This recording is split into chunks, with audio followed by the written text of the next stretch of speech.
श्रोता बंधु साहित्य संस्कृति चिंतन यूट्यूब चैनल को आपण मानक मु स्वागत करुछि। आज शिशु साहित्य को नहीं आमर आलोचना ओडिया शिशु साहित्यर रूपरेख एवं किछि शिशु साहित्यिकों संपर्क रे आपण मानक मु सामान्य सूचना देबी। आमे जानिचे साहित्यर आद्य रूप थिला मौखिक भाव रे, ताकू लोक साहित्य भाव रे आमे जाने लोक वेद मध्य कुहा जाए एवं लोक वेद को शुणी शुणी मन रखा जाउथला, तेणु श्रुति नाम रे मध्य ताहा परिगणित। मौखिक साहित्य जुगरे श्रोता माने शुणी शुणी मन रखुथिले। सेतबेले साहित्यटी विशेष भाव रे पद्य बहुल थिला बा कविता बा पद गायकी निजर मानसिकता को बा निजर मनोभाव को परिप्रकाश करा जाउथला, ताकू लोक गीत भाव रे आमे जाने। तेणु साहित्य केवल काव्य कविता गीति कविता बा लोक गीत गुड़िकरे ही आबद्ध होई रहिथिला सेई मौखिक साहित्य जुगरे। लोक गीत एवं लोक कथा गप गुड़िक मध्य आमे शुणिचे। से गपरे मध्य ढग पकेई कहिबार शैली काव्यिक भावरे थिला एवं लोक कथा गुड़िक गोटे तुंडरू अन्य तुंड को जाई प्रचारित प्रसारित हेउतिला। आमे जदि कहिबा एहार रचयिता क्यों माने, एहार रचयिता ग्रामीण बा पुरपल्लीर अशिक्षित नर नारी गण। तेबे जितेबले कविता कथा बोला जाए, कवितार कथा कुहा जाए, आमे पुरुषंक अपेक्षा नारी को बा नारीर जो कोमल भावना कविता सृष्टि क्षेत्र रे विशेष भाव रे तार संपृक्ति थिबो बोली आमे आशा करे। तेणु करिकी आमे भाबे जे एइटा पुरपल्लीर कोनोसी अशिक्षिता ग्रामीण महिला बा नारीटिए लेखिथिबो। तेबे लोकगीत और लोक कथा गुड़िक ओडिशार विभिन्न अंचल परवर्ती समय रे संगृहीत होइतिला। तेबे शिशु मानक उद्देश्य रे जो अबोध शिशु जे किछि हेले शब्दर अर्थ बुझेनी एवं न बुझिबा अवस्था रे थाई कि से कान डेरी की किछि पद को शुणे, ता माने एथरु बुझिबा को पड़िबो जे पद गुड़िकर अर्थ से न बुझु किंतु पद गुड़िकरे एभली शब्दर प्रयोग हेइथिबो ताहा ता कानरे किछि ध्वनि संचार करुथुबो एवं ताकू ही से कानेई की रही की शुणुथुबो एवं हसुथुबो, जेहेतु से अबोध अवस्था रे थिबो। तेबे 2 वर्ष बयस रु 12 वर्ष एई समय सीमा भितरे आमे शिशु को नौ, ता परवर्ती समय रे अवश्य शिशु किशोर साहित्य कथा आमे आलोचना करू। अबोध शिशु मानकु सुआइबा खुएबा खेलेबा नचेबा किबा तांको मन को बहलेबा पई खुशी करेबा पई आनंद प्रदान करेबा उद्देश्य रे नाना बाया अनाबना अर्थहीन गीत गुड़ी को आमे ओडिया जो महिला माने नारी माने से माने गाइचंती एवं ओडिया शिशु साहित्य संपर्क रे जेतु आमे आलोचना करछि त ओडिया महिला मानकर पद गुड़ी को आमे इठी आलोचना कले। एहार पद लालित्य एवं जो साबलील गीति माधुर्य जुग जुग धरी शिशु मन को प्राण को संपूर्ण रूपे आयत्त करि थाए। जेमती कि मु उदाहरण देबी, झूल रे हाथी झूल बा पानी खाई फूल, अकल मक्कल टक्कल डिया ढमस नागरा बजेई दिया, बाई चढ़ी रे बाई चढ़ी तो मा जाइछि गाई चरेई। एभली आमे शिशुर मन को बुझेबा पई भळेबा पई अनेक पद शुणीचे। तेबे विभिन्न ध्वनिर जो तार ध्वन्यात्मक जो अनुरणन गुंजरण से गुड़िक तांको उपरे शिशु मानक उपरे प्रभाव विस्तार करे। आज आमे जेहेतु शिशु साहित्य उपरे आलोचना करुचे, आमे शिशु साहित्यर आद्य काल संपर्क रे आलोचना करिबा ତେବେ 1837 ମସିହାରେ କଟକ ମିଶନ ପ୍ରେସ୍ ପ୍ରତିଷ୍ଠା ହେବା ପରେ ଖ୍ରୀଷ୍ଟିଆନ ଧର୍ମ ପ୍ରଚାର ଉଦ୍ଦେଶ୍ୟରେ ଓଡ଼ିଆ ବାଇବେଲ କେତେ ଖଣ୍ଡ ପାଠ୍ୟପୁସ୍ତକ ସୃଷ୍ଟି କରାଯାଇଥିଲା। ଏହି ପାଠ୍ୟପୁସ୍ତକ ଗୁଡ଼ିକୁ ମୁଖ୍ୟତଃ ବଙ୍ଗଳା ପାଠ୍ୟପୁସ୍ତକ ଆଦର୍ଶରେ ପ୍ରସ୍ତୁତ କରାଯାଇଥିଲା। ଭକ୍ତ କବି ମଧୁସୂଦନ ରାଓଙ୍କ ଦ୍ୱାରା ରଚିତ ଓ ପ୍ରସ୍ତୁତ ପାଠ୍ୟପୁସ୍ତକ ପ୍ରକାଶ ପାଇବା ପର୍ଯ୍ୟନ୍ତ ଓଡ଼ିଆ ପିଲାମାନେ କେବଳ ମଥୁରା ମଙ୍ଗଳ, କେଶବ କୋଇଲି, ଓଡ଼ିଆ ଭାଗବତ, ମହାଭାରତ, ରାମାୟଣ, ମନୋବୋଧ ଚଉତିଶା ଏମିତି ସବୁ ଚାଟଶାଳୀରେ ଆବୃତ୍ତି କରୁଥିଲେ। ତାକୁ ଶୁଣି ସେତେବେଳର ପିତାମାତା ମାନେ ମଧ୍ୟ ଆନନ୍ଦିତ ହେଉଥିଲେ ଯେ ଏଗୁଡ଼ିକ ପଢ଼ିକି ଆମ ପିଲା ଶିକ୍ଷିତ ହେଇଯାଇଛି। ଲୋକ ସାହିତ୍ୟର ଯୋଉ ପରିଧି ତାରି ଭିତରେ ପିଲାମାନଙ୍କ ଉପଯୋଗୀ ଗଳ୍ପ, ଗୀତ ସବୁ ରହିଥିଲା। ସେଗୁଡ଼ିକୁ ଘରେ ଅଜା, ଆଈ, ଜେଜେମା ଓ ଅନ୍ୟ ବୟସ୍କ ଲୋକମାନେ ପିଲାମାନଙ୍କୁ ଶୁଣି ଆନନ୍ଦ ଦାନ କରୁଥିଲେ। ରାଜାରାଣୀ କଥା, ମନ୍ତ୍ରୀ କଟୁଆଳ କଥା, ସାଧବ ପୁଅ କଥା, ବୁଢ଼ୀ ଅସୁରୁଣୀ, ବାଘ ମାମୁଁ, କଲୁରୀ ବେଣ୍ଟ, ସ୍ୱପ୍ନ ରାଇଜ, ପରୀ ରାଇଜର କାହାଣୀ ଏମିତି ଅନେକ କଥା କହିକି ଶିଶୁମାନଙ୍କର ମନକୁ ଆନନ୍ଦିତ କରାଯାଉଥିଲା। ତେବେ ଚିତ୍ତ ବିନୋଦନର ଏହାର ମୁଖ୍ୟ ଲକ୍ଷ୍ୟ ଥିଲା ପ୍ରଥମେ। ପରବର୍ତ୍ତୀ ସମୟରେ ସେମାନଙ୍କୁ ନୀତି ଶିକ୍ଷା ପ୍ରଦାନ କରିବାର ଉଦ୍ଦେଶ୍ୟ ସୃଷ୍ଟି ହେଲା। ମନୋରଞ୍ଜନ ବା ଚିତ୍ତ ବିନୋଦନର ଆଭିମୁଖ୍ୟରୁ ଲୋକ ସାହିତ୍ୟର ସୃଷ୍ଟି ଆମେ ଜାଣେ। ଦ୍ୱିତୀୟ କଥାଟି ହେଲା ସେମାନଙ୍କୁ ନୀତି ଶିକ୍ଷା ଦେବା, ସଂସ୍କାରିତ କରିବା। ତୃତୀୟଟି ହେଲା ଆମ ସଂସ୍କୃତିକୁ ବୁଝେଇବା, ଆମ ସଂସ୍କୃତିର ମୂଲ୍ୟବୋଧକୁ ବୁଝେଇବା। ଚତୁର୍ଥଟି ହେଲା ଜ୍ଞାନ ବର୍ଦ୍ଧନ କରିବା। ଅର୍ଥାତ୍ ଯେତେବେଳେ ସେମାନେ ନୀତି ନିଷ୍ଠ ଜୀବନ ବିଷୟରେ ଶୁଣନ୍ତି, ଧୀରେ ଧୀରେ ସେମାନଙ୍କ ଭିତରେ ସମୟ, ସମାଜ ଏବଂ ଜୀବନକୁ ନେଇ ଯୋଉ ସଂସ୍କାରବାଦୀ ଦୃଷ୍ଟିକୋଣ ତାହା ବିସ୍ତାରିତ ହୁଏ, ବ୍ୟାପକ ହୁଏ। ତତ୍ସହିତ ସେମାନଙ୍କର ଜ୍ଞାନ ବୃଦ୍ଧି ପାଏ। ଆମେ ଏଇଠି କହିପାରିବା ଜ୍ଞାନଟା କଣ? ସା ବିଦ୍ୟା ଯା ବିମୁକ୍ତ ବୋଲି ଆମେ ଜାଣିଛେ। ବିଦ୍ୟା ଆମର ଜ୍ଞାନ ବତ୍ତାକୁ ବଳିଷ୍ଠ କରେ। ତେଣୁ ଯଦି ଆମେ ଅଜ୍ଞାନତାରୁ ମୁକ୍ତ ନ ହେବା ତାହେଲେ ତାକୁ ଆମେ ଜ୍ଞାନ ବୋଲି କହିପାରିବା ନାହିଁ। ତେଣୁ ଜ୍ଞାନ ବୃଦ୍ଧି କ୍ଷେତ୍ରରେ ନୀତିନିଷ୍ଠ ଜୀବନଟିର ବହୁତ ପ୍ରଭାବ ରହିଛି ଆମେ ବୁଝେ।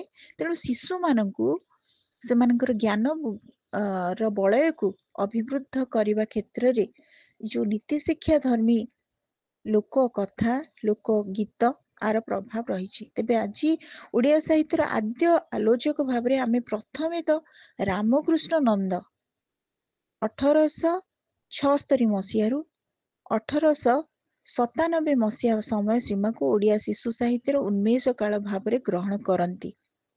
କିଏ? ଆଲୋଚକ ରାମକୃଷ୍ଣ ନନ୍ଦ।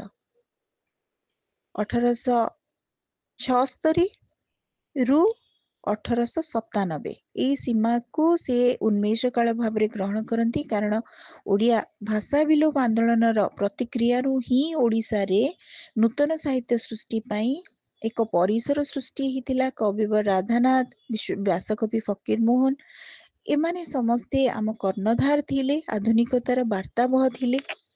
ଭକ୍ତ କବି ମଧୁସୂଦନ ଓଡ଼ିଆ ପିଲାଙ୍କ ପ୍ରାଣ ସ୍ପନ୍ଦନକୁ ହୃଦୟଙ୍ଗମ କରି ସେମାନଙ୍କ ପାଇଁ ଶିଶୁ ସାହିତ୍ୟ ସୃଷ୍ଟି କଲେ। ତେଣୁ ଯଥାର୍ଥରେ ମଧୁସୂଦନ ରାଓଙ୍କୁ ଓଡ଼ିଆ ଶିଶୁ ସାହିତ୍ୟର ଜନକ ଭାବରେ ସ୍ୱୀକୃତି ପ୍ରଦାନ କରାଯାଏ। ଆମେ ଏଇଟାକୁ ଆଉଥରେ ମନେ ରଖିବା ଯେ ମଧୁସୂଦନ ରାଓ ଓଡ଼ିଆ ଶିଶୁ ସାହିତ୍ୟର ଜନକ। ଯେମିତି ଆମେ କ୍ଷୁଦ୍ରକଳ୍ପର ସମ୍ରାଟ ଭାବରେ ଫକୀର ମୋହନକୁ ନିଏ, ସେମିତି ଆମେ ଶିଶୁ ସାହିତ୍ୟର ଜନକ ଭାବରେ ମଧୁସୂଦନ ରାଓଙ୍କୁ ନବା। ତାଙ୍କର ଈଶ୍ୱର ବିଶ୍ୱାସ ଉପରେ ଆଧାରିତ ଗୀତି କବିତା ଗୁଡ଼ିକ ପିଲାଙ୍କ ମନରେ ଗଭୀର ଭକ୍ତିଭାବ ଜାଗ୍ରତ କରିବାରେ ସମର୍ଥ। ତାଙ୍କ ରଚିତ ପୁସ୍ତକ ଗୁଡ଼ିକୁ ମନେ ରଖିବା। ବର୍ଣ୍ଣବୋଧ ହଉଛି ଏଇଟା ନୀତି ଶିକ୍ଷା ଉପଦେଶ ଗୁଡ଼ିକ ଯୁଗ ଯୁଗ ଧରି ମାନେ ବର୍ଣ୍ଣବୋଧ ଅନ୍ତର୍ଭୁକ୍ତ ଯୋଉ ନୀତି ଶିକ୍ଷା ଅଛି, ଉପଦେଶ ଅଛି, ସେଗୁଡ଼ିକ ପିଲାମାନଙ୍କୁ ଦିଗଦର୍ଶନ ଦିଏ। କେବଳ ସେତିକି ନୁହେଁ, ତା ପ୍ରକୃତିର ନିପୁଣ ଆଲେଖ୍ୟ ଚିତ୍ରଣ କରି ପିଲାମାନଙ୍କ ମନକୁ ଆକର୍ଷିତ କରେ।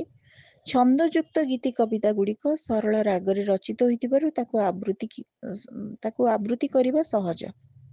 ତେଣୁ ଓଡ଼ିଆ ଶିଶୁ ସାହିତ୍ୟରେ ତାଙ୍କର ମଧୁସୂଦନ ରାଓଙ୍କର ଶିଶୁ ବୋଧ, ବାଳ ବୋଧ, ସାହିତ୍ୟ କୁସୁମ, ସାହିତ୍ୟ ପ୍ରସଙ୍ଗ ଏଇ 4ଟି ବହିକୁ ମନେ ରଖିବା। ଶିଶୁ ବୋଧ, ବାଳ ବୋଧ, ସାହିତ୍ୟ କୁସୁମ, ସାହିତ୍ୟ ପ୍ରସଙ୍ଗ ହଉଛି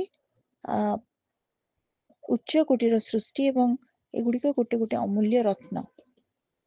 कथा सम्राट फकीरमोहन मध्य ओडिया शिशु साहित्य को समृद्ध करिसेंती। 1894 मसीह गीति कविता गुच्छ पुष्पमाला एटा को मन रखिबा। 1908 मसीह अवसर बासरे एई दुईटी पुस्तक फकीरमोहन सेनापतिंकर गीति कविता गुच्छ होची पुष्पमाला एवं अवसर बासरे दुई खंड पुस्तक ओडिया शिशु साहित्य क्षेत्र रे उल्लेख योग्य।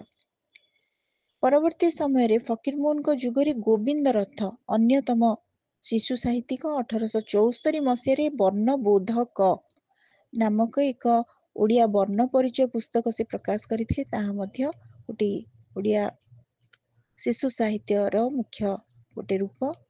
ओडिया शिशु साहित्यर उन्मेष काल रे मधुसूदन ही अद्वितीय लोकप्रिय ओडिया शिशु साहित्यिक भाव रे आम पाखरे चिरस्मरणीय। तेणु आम तीन जन कथा प्रथम पर्याय आम आलोचना करुचे। प्रथमे मधुसूदन राव को शुणिले, फकीरमोहन सेनापति दुईटी बहिर ना मन रखिबा, गोविंद रथों को मध्य मन रखिले। 1909 मसीह प्रथम ओडिया शिशु पत्रिका थिला प्रभात। एटा गोटे प्रश्न उच्चकोटीर प्रश्न जहाँकि आम शिशु साहित्य क्षेत्र में केउंटी प्रथम ओडिया शिशु पत्रिका सेथिरे मुख्यतः अनुवाद गल्प गुड़िक स्थानित होइथिला। परवर्ती समय रे सेथिरे मौलिक सृष्टि गुड़िक मध्य सन्निवेशित हैला। तेबे एथिरे बालकृष्ण कर, लक्ष्मीकांत महापात्र, राधामोहन गडनायक, भिकारी चरण पट्टनायक परी विख्यात लेखक माने माने सेथिरे निजर उन्नत मानर मौलिक लेखा सेथिरे स्थानित करथिले। एबे हमें सेठी किछि जनक ना हमें मन रखिबा। बालकृष्ण करंकर संपादन रे कोन प्रकाश पाइथिला एटा गुटे मुख्य प्रश्न। जह्न मामू एथिरे नियमित भाव रे कुंज बिहारी दास, लोकरत्न कुंज बिहारी दास, गोदावरीश महापात्र, उपेंद्र त्रिपाठी, चक्रधर महापात्र, सत्यानंद महांती, रामप्रसाद सिंह एमती प्रमुख बहु शिशु साहित्यिकंकर लेखा प्रकाश पाउथला। एबे मन रखिबा बालकृष्ण करंकर बही शिशु संखाली नामक तथ्य संबलित प्रथम ओडिया ज्ञानकोश। आम जदि डिक्शनरी कहूचे शिशु मानकु नेकी गोटे ज्ञानकोश सेटा प्रकाश पाइथिला। से पाठ्य पुस्तक नुआ पाठ, चारु पाठ ओ फूल चांगुड़ी, से देशर पुराण कथा, वीर चरितमाला, सपनपुरी भली केते खंड शिशु गल्प पुस्तक रचना करी ओडिया शिशु साहित्य भंडार को समृद्ध करिसंती बालकृष्ण कर। बही गुड़िकर ना मन रखिबो। 1947 मसीह तांको संपादित माने बालकृष्ण करंको संपादित अन्य एक किशोर पत्रिका, शिशु किशोर पत्रिका मधुकोश, जहाँकि शिशु साहित्य सृष्टि क्षेत्र में महत्वपूर्ण भूमिका निर्वाह करिछि। 1937 मसीह लक्ष्मीकांत महापात्र संपादन रे डगर पत्रिका को मन रखिबा। पत्रिकाटी प्रकाश पाइथिला। एथिरे मुख्य लक्ष्य थिला पिला माने शिशु मानक उद्देश्य रे सृष्टि। नागबच्चा दल, नागबच्चा एटा गोटे स्वतंत्र पृष्ठ नागबच्चा दल विभाग प्रकाश करुथिले। एही विभाग रे शिशु माने निजर लेखा को पठाई प्रकाश करिवार से सुजोग दउथिले। अच्छा, आमे जेमती कहिले जे शिशु साहित्यर अभ्युदय काल रे सत्यवादी गोष्ठी मध्य आसीचंती। सेमाने होचंती पंडित गोपबंधु, पंडित नीलकंठ, पंडित गोदावरीश मिश्र। सत्यवादी वन विद्यालय थिला एक मनीष तैयारी कारखाना। जाति प्रेम उच्छ्वास आलेख्य बहन करी गोपबंधुकर धर्मपद शिशु साहित्य सृष्टि क्षेत्र रे एक उल्लेखनीय कृति। गोदावरीश मिश्रଙ୍କ कथा पंडित नीलकंठ दास कथा करिबा, पिलांग महाभारत, पिलांग भागवत ए दुईटी बही लिखिबो। से जने आदर्श शिक्षक थिबारु तांको रचित शिशु कविता गुड़िक शिशु उपयोगी होई पड़थिला। तांको गल्प गुड़िक सरल थिला, उपभोग्य थिला। ऋषि जीवनी पुस्तकटी मध्य पंडित ऋषि जीवनी अन्य एक शिशु मन उपयोगी सृष्टि। तापरे आसिला पंडित गोदावरीश मिश्र, तांकर गद्य रचना मध्य रही पुराण गल्प, मजा कथा, चटणी नामक दुईटी ओडिया शिशु साहित्य। अन्यतम निपुण शिल्पी भावरे शिशु साहित्यर लक्ष्मीकांत महापात्र, तांकर बही गुड़िकर ना अजा आई बाहागर, फुलेई बेंगुली, जह्न मामू भली कविता। तांकर पिलांक कथा, चिड़ियाखाना, धर्म संगीत, सुनापुओ, बालचर बोली शिशु उपयोगी पुस्तक सरल और शिक्षाप्रद थिला। झियो पिलांक उद्देश्य से कुमारी नामक पुस्तकटी रचना करथिले। कालीचरण पट्टनायक मध्य शिशु साहित्य कलम चलाई सफलता हासिल कर परिथिले। तांकर रचित कविता शिशु केला गीत, कालीचरण पट्टनायक शिशु केला गीत उपभोग्य। जातीय कवि वीरकिशोर दास एवं बांछानिधि महांती सेमानंकर मध्य सृष्टि गुड़िक उल्लेखयोग्य, जहाँकि देश वंदना और जातीय भाव उद्रेककारी थिला। निआखुंटा पत्रिकार संपादक गोदावरीश महापात्र टिकी महाभारत लिखिथिले। टिकी महाभारत, कुकुर हाथी, ठेकुआ भाई, शिशु कथा माला, तापरे छबिर कविता पुस्तकटी मध्य तांकर सुखपाठ्य। से टुआ टुई पत्रिका शिशु पत्रिका प्रकाश करथिले। तेणु टुआ टुई शिशु पत्रिकार माने प्रकाशक थिले गोदावरीश महापात्र। कालिंदीचरण पाणिग्राही शिशु और किशोर मान उद्देश्य असंख्य शिशु गल्प और कविता रचना करथिले।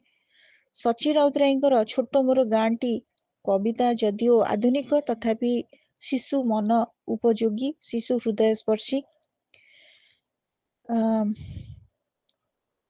कवि तथा लोकगीत प्रख्यात संग्राहक चक्रधर महापात्र तांकर टुआ टुई नामक शिशु उपन्यास, सानंक रामायण, सान माने छोट, सानंक रामायण, गोलाप परी, कथाटिए कहूं एवं पानतुआ निमिकी, गुड़ी ओ कांजी एगुड़िक तांकर गीति कविता।